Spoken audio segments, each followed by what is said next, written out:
आज की कहानी है लैला। कौन है लैला, वह कहां से आई है, यह सब किसी को मालूम न था। तेहरान की चौक पर एक रोज लोगों ने खूबसूरत सुंदरी को हाथों में डफली लिए गजल गाते और झूमते देखा। देखते ही देखते पूरे तेहरान में एक खूबसूरत महिला की चर्चा होने लगी। वह कोई और नहीं बल्कि लैला ही थी। लैला की सुंदरता को लफ्जों में बताने के लिए शायद शब्द भी कम पड़ जाए। उसकी सुंदरता की मात्र कल्पना ही की जा सकती थी। लैला किसी रंग बिरंगे फूल से कम न थी। उसकी आवाज बांसुरी की मधुर धुन की तरह थी। जब लैला मस्ती में गाती थी, उस समय पूरा वातावरण खुशनुमा हो जाता था। लैला कविता, गीत संगीत और सुंदरता की मनोरम मूर्ति सी थी। वह अपने गीतों में आने वाले वक्त का हाल सुनाती थी। कहती थी, एक समय आएगा जब युद्ध संघर्ष का अंत हो जाएगा, देश में प्रेम संतोष का राज होगा। वह गीतों के जरिए राजा से सवाल भी करती थी और सोई हुई प्रजा को भी जगाती थी। सारा तेहरान उसकी अदा पर फिदा था। लैला गरीब कमजोर के लिए आशा के दीपक की तरह, रईसों के लिए मार्गदर्शक, दिलदारों के लिए परी और सत्ताधारियों यानी राजपाट संभालने वालों के लिए धर्म का संदेश थी। उसके एक इशारे पर नगर की जनता आग में भी कूद सकती थी। लैला के गुण और उसकी सुंदरता पूरी जनता को आकर्षित कर चुकी थी। एक समय की बात है, एक बार तेहरान का शहजादा अपने घोड़े पर बैठकर नगर में निकला। इत्तेफाक ऐसा कि लैला उसी वक्त मधुर गीत गुनगुना रही थी। शहजादे ने आवाज सुन घोड़ा रोक दिया। वह स्तब्ध हो गया और काफी देर तक बीच सड़क पर रुककर गीत सुनता रहा। कुछ देर बाद शहजादा घोड़े से उतरा और रोने लगा। आंखों में आंसू लिए वह उस आवाज की और चलने लगा। सामने लैला को देख वह दौड़ा और उसके चरणों पर झुक गया। वहां खड़े आसपास मौजूद लोग पीछे हट गए। लैला घबराकर बोली, कौन हो तुम? शहजादे ने कहा, गुलाम हूँ तुम्हारा। लैला, आपको मुझसे क्या चाहिए? शहजादे ने कहा, आपकी खिदमत का हुक्म चाहता हूँ। मेरे छोटी सी झोपड़ी में अपने कदम रखकर उसे रोशन कर दीजिए। लैला, मेरी आदत में यह सब नहीं है। शहजादा दुखी होकर वहीं रुक गया। लैला ने फिर से गाना शुरू किया। उसका गला कांपने लगा। ऐसा लगा मानो जैसे वीणा के तार टूट गए हो। उसने मुड़कर शहजादे को देखा और बोली, तुम यहाँ ऐसे मत बैठो। वहाँ मौजूद दर्जनों लोगों ने लैला को बार बार बताया कि ये तेहरान नगर के शहजादे हैं। इनका नाम नादिर है। लेकिन लैला को इससे तनिक भी फर्क नहीं पड़ा। वह बोली, बड़ी अच्छी बात है कि ये शहजादे हैं, लेकिन ये यहाँ क्या करेंगे? उनके पास महल में महफिल है, शानो शौकत है, फिर वे भला यहाँ क्यों रहेंगे? जिन्हें गम है और जो अपने दिल के दर्द को बयां नहीं कर पाते हैं, मैं उनके लिए गाती हूँ, न कि किसी के शौक के लिए। शहजादे ने कहा, लैला, मैं तुम्हारे इस मधुर संगीत पर सब कुछ कुर्बान कर सकता हूँ। मैं अब तक शौक का गुलाम था, लेकिन तुम्हारी आवाज ने मुझे दर्द का स्वाद चखा दिया है। लैला कुछ बोली नहीं और फिर से गाने लगी। इस बार उसकी जुबान से शब्द नहीं फूटे। उसकी आवाज पर उसका काबू नहीं था। वह रुक गई। वो डफली लेकर वहाँ से जाने लगी। सभी लोग अपने घर जाने लगे। जैसे ही लैला अपनी झोपड़ी के करीब खड़े पेड़ तक पहुँची तो उसने देखा कि कोई उसके पीछे आ रहा था। वह मुड़ी और बोली, कौन हो तुम? दरअसल लैला का पीछा करते करते शहजादा नादिर उसके घर तक आ पहुंचा था। लैला बोली, क्या तुम नहीं जानते कि मैं अपने आशियाने में किसी व्यक्ति को भी नहीं आने देती हूँ? शहजादे ने कहा, मैं ये जानता हूँ। लैला बोली, सब जानते हो, फिर किस उम्मीद में यहाँ तक आए हो? इस बार शहजादे ने कुछ नहीं कहा। कुछ देर की चुप्पी के बाद लैला बोली, कुछ खा पी कर आए हो या नहीं? शहजादे ने कहा, अब न तो भूख है और न ही प्यास जान पड़ती है। लैला बोली, चलो आज आपको गरीब के हाथ का स्वाद चखाऊं। शहजादा इनकार नहीं कर पाया। लैला न बाजरे की रोटी परोसी। इस बार बाजरे की रोटी में भी शहजादे को स्वाद मिला। गरीब झोपड़ी में भी उसे आनंद आ रहा था। वह एक सुकून महसूस कर पा रहा था जो शायद आज तक उसने कभी नहीं किया था। शहजादे का खाना खत्म होते ही लैला बोली, आधी रात हो चुकी है, अब तुम्हें जाना चाहिए। शहजादा बेचैन हो गया। उसने जाने से मना कर दिया और कहा, अब मैं भी यहीं रहूंगा। अब शहजादा लैला का साथी बन गया। जहाँ जहाँ लैला जाती शहजादा उसके साथ जाता था। लैला गाती और वह सुनता था। जब यह खबर बादशाह को लगी तो उन्होंने शहजादे को बहुत समझाया, लेकिन शहजादे ने किसी की एक न सुनी। वहीं दूसरी ओर अब लैला के आवाज में भी वो पहले वाला जादू न था। लैला अभी भी गाती झूमती थी। लोग आते थे, लेकिन पहले वाली बात नहीं थी। जो लैला कभी दूसरों के दिल के दर्द गाती थी, अब वह अपना मन बहलाने के लिए गाने लगी। इस तरह लगभग 6 महीने बीत गए। एक रोज लैला गाने जाने के लिए तैयार नहीं हुई, तो शहजादे ने कहा, आज जाना नहीं है क्या? लैला बोली, सच बताना शहजादे, क्या अब भी तुम्हें मेरे गाने पहले जैसे अच्छे लगते हैं? शहजादे ने कहा, मुझे पहले से भी कई गुना ज्यादा मजा आता है। लैला झट से बोली, लेकिन लोगों को अब मजा नहीं आता। अब मैं कभी नहीं गाऊंगी। शहजादे ने कहा, हाँ, इसका मुझे भी ताज्जुब है। लैला बोली, पहले मेरे दिल में सभी के लिए समान जगह थी।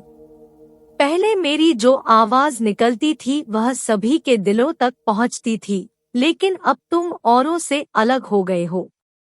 आज से तुम मेरे सब कुछ हो। अब से मैं तुम्हारे साथ चलूंगी। इस झोपड़ी में आग लगा दो। फिर पूरे तेहरान में जश्न का माहौल हो गया। घर घर मिठाइयाँ बन रही थी। शहजादे और लैला का विवाह हो रहा था। हजारों लोग मस्जिदों में एक साथ नए जोड़े के लिए लंबी उम्र की दुआएं मांग रहे थे। इस मौके पर लैला ने बिल्कुल सादे कपड़े पहन रखे थे। आभूषण का कोई नामो निशान नहीं था। महिलाएं लैला को दुआएं और मुबारकबाद दे रही थी, जिस पर एक सुर में वहां मौजूद लोग आमीन आमीन कह रहे थे। देखते ही देखते कई साल बीत गए। शहजादे नादिर अब नगर के बादशाह बन चुके थे और लैला उनकी मल्लिका। उस दौर से पहले ईरान का राजपाट कभी इतना अच्छा नहीं था। बादशाह नादिर और मल्लिका लैला दोनों ही अपनी प्रजा को अपने करीब मानते थे और उनका हमेशा भला सोचते थे। नादिर राजसत्ता की वकालत करता तो लैला प्रजा की ओर से दलील देती। जब कभी राजपाट से थोड़ा वक्त मिलता तो दोनों एक साथ गाते जाते थे। कभी नादिर लैला की मान जाता तो कभी लैला नादिर की सुन लेती। यह उनके सुखी वैवाहिक जीवन का उसूल था। उस समय जब बादशाहों और महलों में एक से अधिक बेगमों का बोलबाला हुआ करता था, उस वक्त तेहरान के बादशाह पर लैला का एकमात्र अधिकार था। लैला ने राजपाट की सारी कमान अपने हाथों में रख ली थी। अब सारा धन प्रजा के हित में खर्च किया जाता था। सब बढ़िया था, किंतु प्रजा मन ही मन संतुष्ट नहीं थी। उन्हें ये डर था कि अगर ऐसा ही हाल ज्यादा दिनों तक चला तो वो दिन दूर नहीं कि राजा प्रजा का भेद खत्म हो जाएगा। लैला और नादिर के लाख समझाने के बावजूद भी दोनों वर्गों का भेद मिटाने का नाम नहीं ले रहा था। लड़ाइयाँ और विवाद बढ़ते जा रहे थे। सामंत और ऊंचे वर्ग के लोग बादशाह नादिर को मारना चाह रहे थे, जबकि वहाँ की प्रजा लैला की दुश्मन बनती जा रही थी। पूरे राज्य में अशांति का वातावरण था। एक रोज रात के समय बादशाह और मल्लिका आरामगाह में थे। शतरंज की बाजी चल रही थी। नादिर ने कहा, लैला अब तुम्हारा प्यादा गया। लैला बोली, ये लो शह, तुम्हारा खेल खत्म। नादिर ने कहा, तुमसे हारने में जो खुशी मिलती है वह जीत में बिल्कुल नहीं है। लैला, शाह बचाए वरना अब अगली चाल से आपकी हार तय है।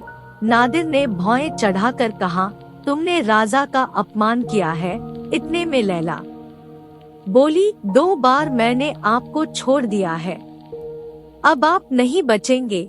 नादिर ने कहा, जब तक मेरे पास मेरा घोड़ा दिलराम है तब तक मुझे कोई दुख नहीं है। लैला, तो लाइए दिलराम को। हो गई आपकी मात। नादिर, जब मैं तुम्हारे गुणों के सामने अपना दिल हार बैठा तो अब मेरा प्यादा क्या चीज था, उसका अंत तो होना ही था। लैला बोली, बातें मत बनाइए, आप हारे हैं, इसलिए शर्त के मुताबिक इस पत्र पर अपनी मोहर लगा दीजिए। फरमान में लैला ने यह लिखा था कि आयात कर कम करके आधा कर दिया जाए। शतरंज में हारने पर नादिर ने इस फरमान पर मोहर लगाने का वादा किया था। शर्त के मुताबिक बादशाह ने मुहर लगा दी और इसके साथ ही प्रजा को साल के तकरीबन 5 करोड़ के कर से छुटकारा मिल जाएगा।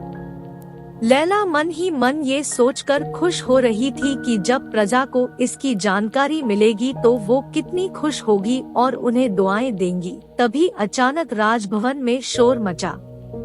अफरातफरी का माहौल हो गया।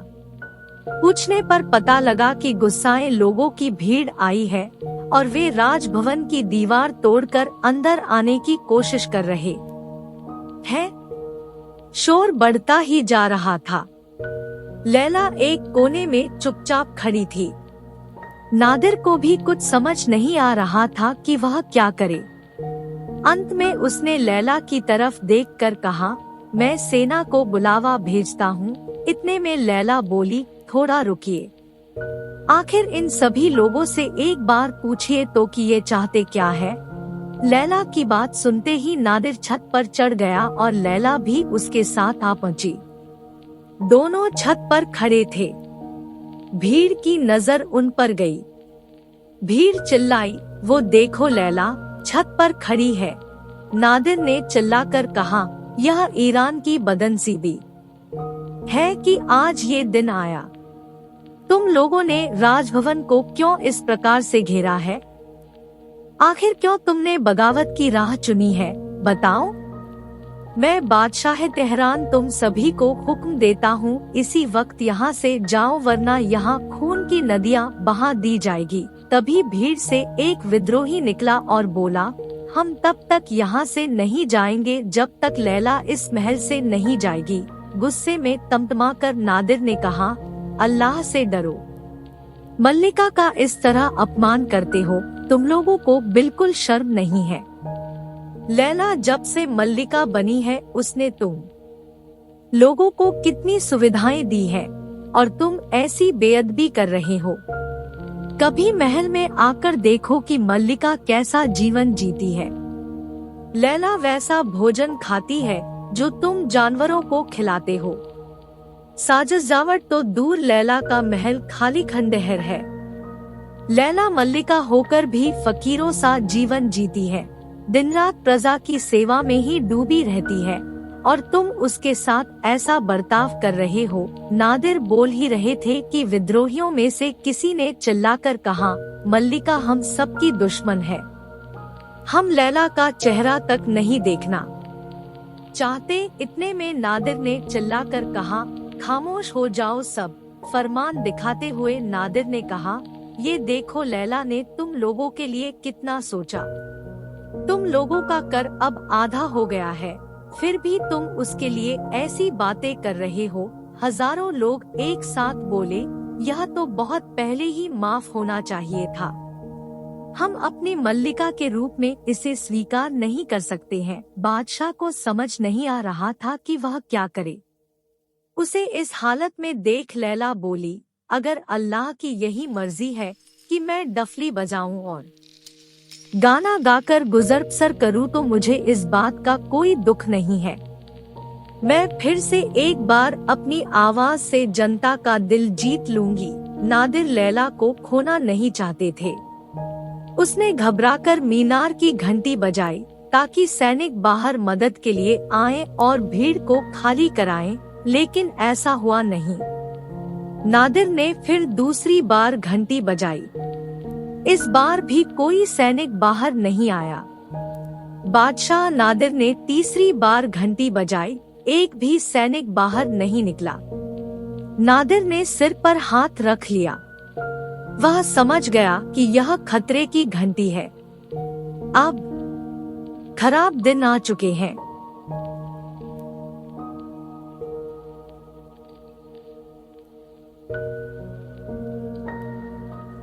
अब उसे जनता के कहे अनुसार काम करना ही पड़ेगा। लैला नादिर को अपनी जान से भी ज्यादा प्यारी थी। वह उसका हाथ पकड़े राजभवन के द्वार से बाहर आया। भीड़ दो हिस्सों में बंट गई। नादिर और लैला रात के अंधेरे में तेहरान के रास्तों पर चलने लगे।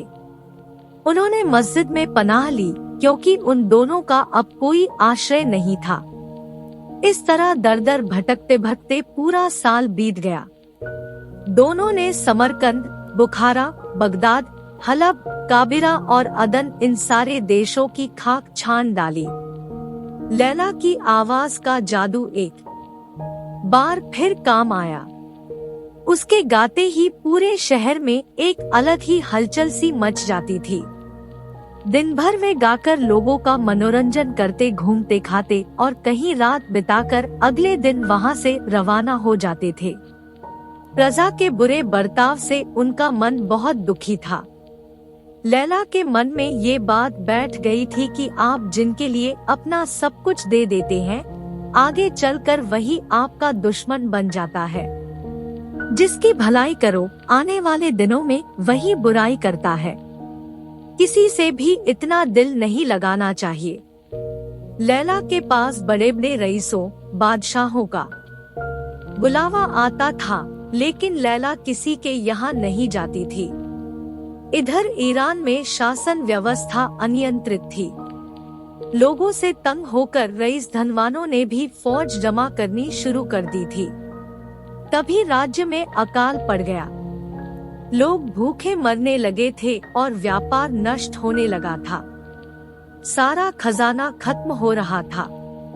जनता कमजोर हो रही थी और बड़े लोगों की शक्ति बढ़ती जा रही थी।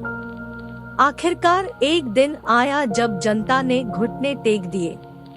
प्रजा ने जिन्हें नेता चुना, उन नेताओं को फांसी दे दी गई और राज्य में रईसों का दबदबा हो गया। उन्होंने राजभवन पर कब्जा कर लिया। अब उन्हें नादिर की भी याद आने लगी। शक्तिशाली रईसों को लगा कि बीते समय में जो हुआ उसके बाद नादिर और लैला का जनता के लिए प्रेम मर गया होगा। अगर वे दोबारा सिंहासन पर बैठे तो भी शक्तिशालियों का ही कहाँ सुनेंगे। इसी उद्देश्य के साथ वे नादिर और लैला को मनाने के लिए निकल पड़े। शाम का वक्त था। लैला और नादिर एक पेड़ के नीचे बैठकर आराम कर रहे थे। दोनों एकदम चुपचाप प्रकृति की सुंदरता को निहार रहे थे। तभी उन्हें लगा कि घुड़सवारों का काफिला उनके करीब आ रहा है। नादिर झटके में उठा और देखने लगा। तभी एक घुड़सवार उनके करीब आया और रुककर सलाम किया। नादिर का चेहरा खिल गया। वह लैला की ओर देखकर चिल्लाया कि यह ईरान का आदमी है। इस बीच वह समझ नहीं पा रहा था कि यह सब क्या चल रहा था। लैला चिल्लाकर बोली, सावधान हो जाओ और अपनी तलवार संभाल लो, क्या पता इसकी जरूरत पड़ जाए। घुड़सवारों ने एक साथ नादिर को फिर से सलाम किया। इस बार नादिर खुद को रोक नहीं पाया और उन्हें गले से लग लिया। घुड़सवार बोले, बादशाह, देश अपने स्वामी को खोज रहा है, आप हमारे साथ चलिए। नादिर ने कहा, एक बार आप लोगों ने हमारी इज्जत ले ली, इस बार क्या जान लेंगे? मैं यहाँ बहुत ही आराम से हूँ, मुझे परेशान मत करिए। लोगों ने बार बार साथ चलने की गुहार लगाई, लेकिन नादिर एक ही रट लगाए था। काफी मिन्नतों के बाद वह साथ जाने के लिए तैयार हो गया। तभी लैला बोली, तेहरान की प्रजा मुझसे नाराज थी, आपसे नहीं। आप भले ही उन्हें माफी दे सकते हैं, लेकिन मैं नहीं। लैला के मुंह से ऐसी बातें सुनकर नादिर हैरान रह गया। उसे समझ नहीं आया कि लैला ऐसा क्यों कह रही है, लेकिन उसने कुछ नहीं कहा। दूतों के साथ वे दोनों तेहरान के लिए चल पड़े। नगर पहुंचते ही शक्तिशाली लोगों ने उनका जोरदार स्वागत किया, जबकि गरीब कमजोर लोग चीख पुकार रहे थे। लैला को अब इससे कोई फर्क नहीं पड़ता था। जिन लोगों की तकलीफ देखकर एक वक्त में लैला का कलेजा फटता था, अब उनके जीने मरने से लैला को कोई मतलब नहीं था। नादिर जब भी प्रजा की भलाई का काम करता, लैला उसमें बाधा डाल देती थी। 3 साल इसी तरह बीत गए और प्रजा की स्थिति दिनों दिन बिगड़ती चली गई। एक रोज नादिर शिकार पर निकला। शिकार के दौरान वह रास्ता भटक गया और अपने साथियों से बिछड़ गया। वह जंगल में काफी देर भटकता रहा, लेकिन उसे महल लौटने का कोई रास्ता न सूझा। अंत में वह खुदा को याद करते हुए एक रास्ते पर निकल पड़ा। सोचा कि कोई बस्ती या घर दिखे तो रात में आसरा लेकर सुबह महल का रास्ता पूछ लौट आऊंगा। मीलों चलने के बाद उसे एक गांव दिखा, जहां मात्र 3-4 ही घर थे। तभी उसकी नजर वहां मौजूद एक मस्जिद पर पड़ी। बहुत रात हो गई थी, इसलिए बादशाह नादिर ने वहां रात बिताने की सोची। वहां एक फटी चटाई पड़ी थी, नादिर उसी पर सो गया। अचानक आहट हुई और नादिर चौंक गया। उसने आंखें खोली और एक बूढ़े को सामने पाया। नादिर ने देखा कि वह बूढ़ा व्यक्ति सुबह की नमाज पढ़ रहा था। नादिर इतना थका था कि उसे पता ही नहीं चला कि सुबह हो गई थी। वह शांत उस बूढ़े व्यक्ति को नमाज पढ़ता देखता रहा। बूढ़े ने नमाज पढ़ने के बाद दुआ मांगी।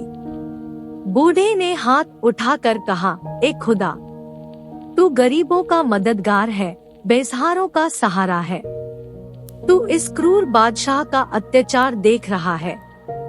तू देख रहा है कि कैसे वो एक औरत के इश्क में इतना डूब गया है कि अपनी प्रजा को भूल गया है। खुदा तू उसे अपने पास बुला ले, या तो फिर हमें अपने पास बुला ले। ये यातनाएं हमसे और न सही जाएंगी। ईरान अब इस अत्याचार से तंग आ गया है। आज से पहले बादशाह नादिर ने अपनी ऐसी आलोचना कभी न सुनी थी।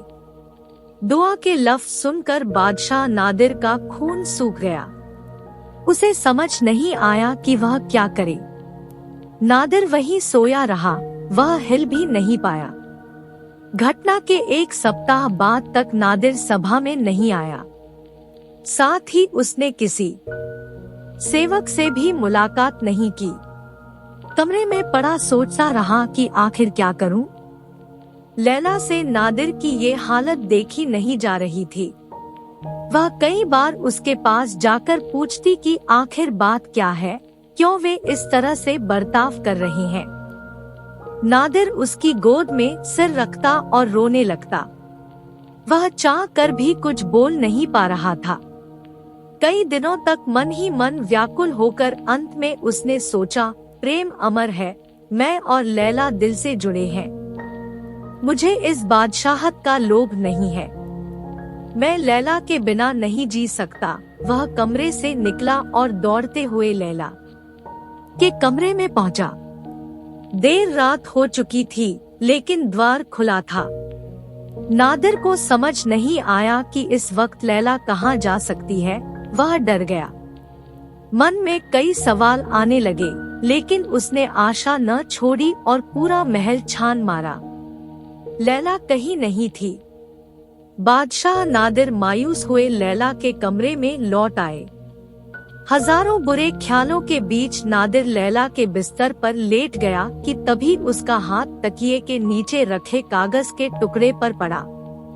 नादिर ने पर्ची उठाई, वह लैला का खत था। नादिर ने पढ़ना शुरू किया। पहली लाइन पढ़ते ही उसकी आंखें छलक उठी। हिम्मत न हुई कि आगे पढ़े, लेकिन उसने खत पढ़ा। लैला ने लिखा था, मेरे प्रिय नादिर, मैं तुमसे अब हमेशा के लिए विदा लेती है। तुम्हें मेरी सौगंध है, तुम मुझे ढूंढने की कोशिश मत करना। लैला तुमसे इश्क करती है, वह तुम्हारे प्यार की भूखी है, तुम्हारे दौलत की नहीं। बीते हफ्ते से तुमने मुझसे निगाहें फेर रखी है, मेरी तरफ देखते तक नहीं हो। मेरे लिए इस सजा से बड़ी कोई सजा नहीं हो सकती। मैंने अब तक जो किया केवल तुम्हारी भलाई के लिए ही किया था। अब मैं तुम्हारे सामने भी गिर गई हूँ। ये 5 साल मुझे हमेशा याद रहेंगे। मैं डफली लेकर आई थी, डफली लेकर ही जा रही हूँ। अलविदा। इतना पढ़ने के बाद नादिर लैला के गम में वहीं खड़ा रोता रह गया। कहानी से सीख। लैला कहानी से हमें यह सीख मिलती है कि दुनिया में प्रेम से बड़ी कोई पूंजी और मानवता से बड़ा कोई धर्म नहीं है। संसार में सच्चा इंसान वही है जो दूसरों की तकलीफ और दुख को महसूस कर सकता है। Thank you for watching. Please like, subscribe and share.